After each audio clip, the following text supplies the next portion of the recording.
The air in Cana buzzed with joyous celebration.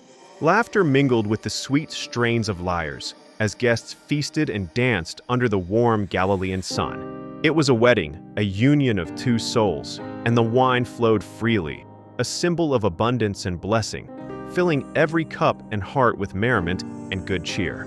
Among the revelers, Mary, the mother of Jesus, observed the proceedings with a keen eye. Her gaze, however, soon settled on a growing concern. The large amphory, once brimming with the finest vintage, now stood noticeably emptier. A quiet worry etched itself upon her face, a shadow amidst the joyous occasion. She approached her son, Jesus, who was seated with his disciples, engaged in quiet conversation. Her voice, though low, carried the weight of the impending social embarrassment, a potential shame for the newlywed couple. "They have no more wine," she stated, her eyes conveying the urgency of the situation. Jesus turned to his mother, his expression thoughtful, yet firm. "Woman, why do you involve me? My hour has not yet come," he replied, his words carrying a deeper meaning beyond the immediate crisis, hinting at a divine timing. A moment of profound understanding passed between them, unspoken yet clear. Despite his words, Mary knew her son's heart and his power. She turned to the servants nearby, her voice firm and clear, imbued with an unspoken certainty and quiet authority.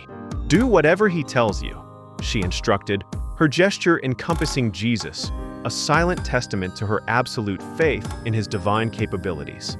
Nearby stood 6 large stone water jars, typically used for Jewish purification rites, each capable of holding 20 to 30 gallons. These vessels were ancient, heavy, and now empty. Jesus gestured towards them, his voice calm and authoritative. "Fill the jars with water," he commanded the servants. Without question, the servants began their arduous task. They fetched water from a nearby well, their movements purposeful, if a little puzzled by the unusual request. Bucket after bucket, they poured the clear liquid into the massive stone vessels, filling them to the very brim, exactly as instructed by Jesus. Once the jars were full, brimming with ordinary water, Jesus gave his next instruction, his voice unwavering and serene. "Now draw some out and take it to the master of the banquet."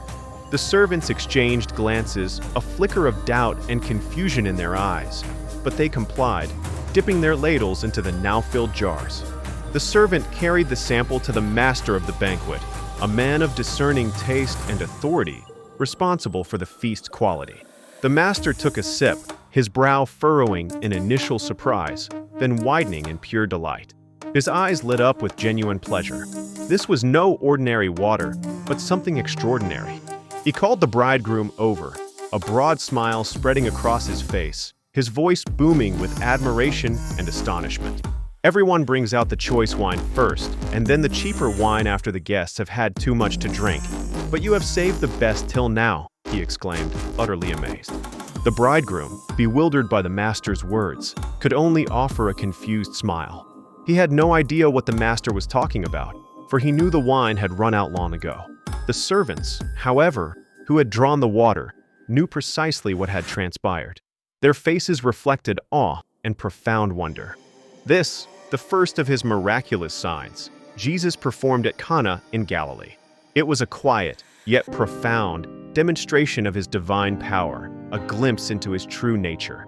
His disciples, witnessing this extraordinary event, believed in him, their faith solidified by the impossible made real through his word.